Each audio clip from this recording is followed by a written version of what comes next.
तो आइए हम सब श्री राधा रानी का आशीर्वाद लेकर श्रीमद् भागवत जी के महात्म में प्रवेश करें और एक साथ श्रीमद् भागवतम के महात्मा का प्रथम श्लोक का पाठ करें।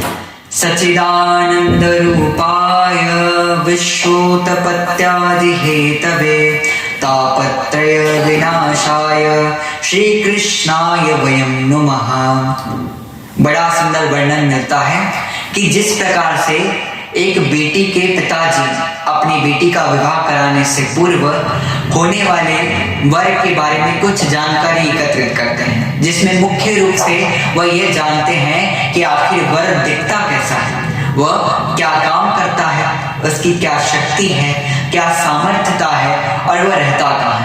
ठीक इसी प्रकार श्रीमद् भागवत जी के महात्मा के प्रथम श्लोक में हमें भगवान का क्या रूप है, उनकी क्या शक्ति है, क्या सामर्थ्यता है और वो क्या कार्य करते हैं, इसके बारे में हमें जानकारी प्राप्त होती है। सबसे पहले प्रथम पद में वर्णन मिलता है भगवान का कैसा रूप है, तो सच्चिदानंद रूपाय, भगवान का सच्चिदानंद रूप है। यदि क्रमशः हम इसे विभक्त करें तो इसमें तीन मुख्य रूप से शब्द आते हैं, सत्य, चित्त और आनंद। तो भगवान सत्य स्वरूप है, चित्त स्वरूप है और आनंद स्वरूप है। अब मैं आपको क्रमशः एक एक का विस्तार से अर्थ बताता हूं। देखिए, भगवान को सत्य स्वरूप कहा गया है और धर्म का 4 चरणों में से एक चरण सत्य भी है। और आपको बता दूं कि सत्य का क्या मतलब है। अस्ति इति सत्य, अर्थात जो अकाट्य है, जिसका कभी विनाश नहीं हो सकता, वही सत्य है। और भगवान तो परम सत्य है। और आपको बता दूं, भगवान त्रिकालाबाधित सत्य है, आदि मध्यांत सत्य है, अर्थात वो पहले भी थे, अभी भी हैं और आगे भी रहेंगे। वह शाश्वत है। और उसी के साथ मैं आपको बता दूं कि इसलिए कहा गया है कि सत्य जानो जो बिन से नाही, कि हम सभी को ऐसा सत्य जानना चाहिए जो कभी नाश नहीं होता, और वह सत्य ही भगवान श्री कृष्ण है। और इसलिए श्रीमद् भागवतम के मंगलाचरण में भी सर्वप्रथम श्री वेद व्यास जी ने भी यही कर भगवान को वंदन किया है कि सत्यम परम धीमहि, हम परम सत्य का ध्यान करते हैं। और आपको बता दूं कि जब देवता लोग कंस के कारागृह में आकर भगवान की गर्भ स्तुति कर रहे थे, उस समय देवताओं ने भी भगवान को सत्य रूप से 9 बार संबोधित किया और बड़ी सुंदर गर्भ स्तुति की कि सत्यव्रतम सत्य परम त्रिसत्यम सत्यस्य योनिम निहितम च सत्ये सत्यस्य सत्यमृत सत्य नेत्रम सत्यात्मकम काम शरणम प्रपन्ना, कि भगवान सत्य स्वरूप है। और हम लोग कैसे हैं, तो हम लोग सत्य स्वरूप नहीं हैं। जीव आत्मा तो सत्य स्वरूप है, लेकिन ये जो शरीर है ये शाश्वत नहीं है, इसका एक ना एक दिन अंत होने वाला है। लेकिन वहीं दूसरी ओर भगवान के बारे में वर्णन मिलता है कि भगवान सत्य स्वरूप है और हमेशा 16 वर्ष की आयु में, अर्थात किशोर अवस्था में भगवान श्री कृष्ण श्रीमती राधा रानी व समस्त सखियों के साथ श्री गोलोक धाम में विराजते हैं। और वहीं दूसरी ओर हम अपने शरीर से देहात्म बुद्धि कर बैठते हैं, जबकि हमें जानना चाहिए कि यह शरीर सत्य नहीं है। और इसलिए इसी के साथ श्री आदि शंकराचार्य भगवान हमें बड़ा सुंदर इस शरीर का सत्य बताते हुए कहते हैं कि अंगम गलितम पलितम मुंडम दशन विहीनम जातम तुंडम गृहीत्वा याति वृद्धो याति गृहीत्वा दंडम तदपि न मुंचत आशा पिंडम, कि ये जो हमारा शरीर है, जैसे ही वृद्धावस्था में प्रवेश होता है तो शरीर अंगम गलितम, ये हमारा शरीर गलने लग जाता है, अर्थात हमारे सारे अंग शुष्क पड़ जाते हैं।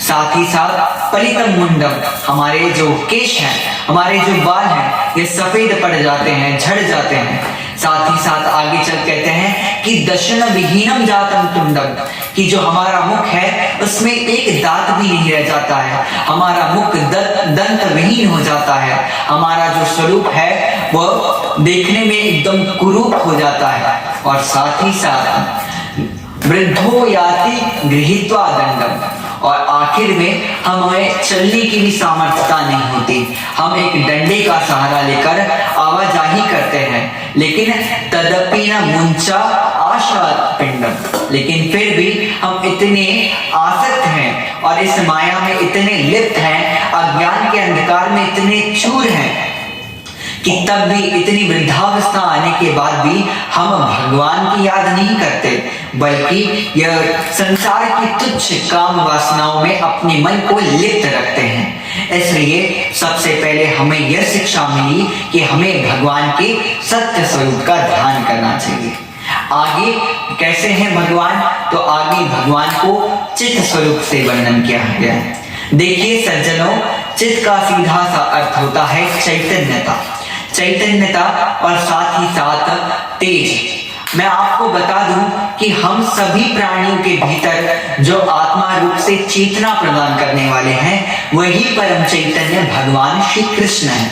यहाँ तक कि चित्त का एक अर्थ तेज, प्रकाश भी होता है। और आपको बता दूं कि भगवान स्वयं प्रकाशित है, उन्हें किसी के भी प्रकाश की आवश्यकता नहीं है।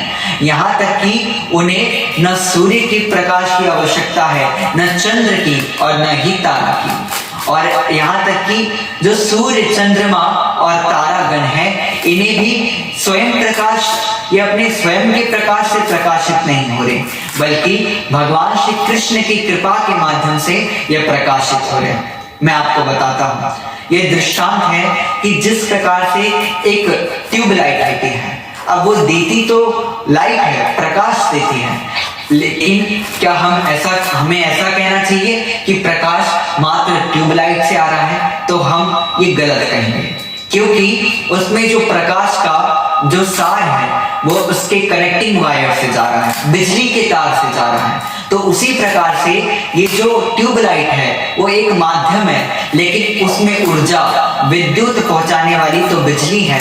ठीक उसी प्रकार से सूर्य, चंद्रमा और समस्त ब्रह्मांड को चेतना, तेज प्रदान करने वाले भगवान श्री कृष्ण हैं। आगे चलकर भगवान का वर्णन किया गया है कि वह आनंद स्वरूप है। और क्यों, मैं आपको बताऊं अच्छे से, तो भगवान आनंद स्वरूप कैसे है कि जब भगवान का जन्म हुआ ब्रज में, जब ठाकुर जी जन्म लेते हैं, तब उसके बाद सुखदेव जी वर्णन करते हुए बोलते हैं कि नंदस्त्वात्मज उत्पन्ने जाता लादो महामना, अर्थात कि नंद बाबा के यहाँ कोई लाला, कोई पुत्र नहीं हुआ है, बल्कि स्वयं आनंद हुआ है। और इसलिए हम भी बधाई में क्या गाते हैं कि नंद घर आनंद भयो जय कन्हैया लाल की, अर्थात भगवान आनंद स्वरूप है। तो इस प्रकार से हम समझ गए कि किस प्रकार भगवान श्री कृष्ण सत्य, चित्त और आनंद स्वरूप है। आगे की वर्णन मिलता है कि सच्चिदानंद रूपाय विश्वोत्पत्त्यादि हेतवे, कि भगवान का क्या कार्य है। तो भगवान विश्व की उत्पत्ति करते हैं, इसका पालन करते हैं और इसका संहार करते हैं, सृष्टि भी करते हैं, उसका पालन भी करते हैं और उसका संहार भी करते हैं। किस प्रकार कि ब्रह्म रूप भगवान रे रचा समस्त संसार, विष्णु ते ही पालन करे रुद्र करे संहार। ब्रह्म रूप भगवान ने रचा सकल संसार, विष्णु ते ही पालन करे रुद्र करे संहार, कि भगवान ब्रह्मा जी के रूप में इस सृष्टि का सृजन करते हैं और साथ ही साथ विष्णु जी के रूप में इस सृष्टि का पालन करते हैं, और रुद्र भगवान श्री भोले बाबा के रूप में इस सृष्टि का संहार करते हैं। आगे भगवान की क्या शक्ति है और भगवान की कथा सुनने की क्या फल प्राप्त होता है, इसका वर्णन मिलता है। तो क्या तापत्रय विनाशाय, अर्थात भगवान श्री कृष्ण की कथा श्रवण करने मात्र से हमारे तीनों प्रकार के ताप का नाश हो जाता है, और भगवान तीनों प्रकार के तापों का नाश करने वाले हैं। और वो तीन प्रकार के ताप है आदि दैविक ताप, आदि भौतिक ताप और आध्यात्मिक ताप। तो इस प्रकार से इन तीनों प्रकार के तापों का नाश करने वाले भगवान श्री राधा कृष्ण के चरणों में हम सभी लोग वंदन करते हैं, नमन करते हैं, प्रणाम करते हैं।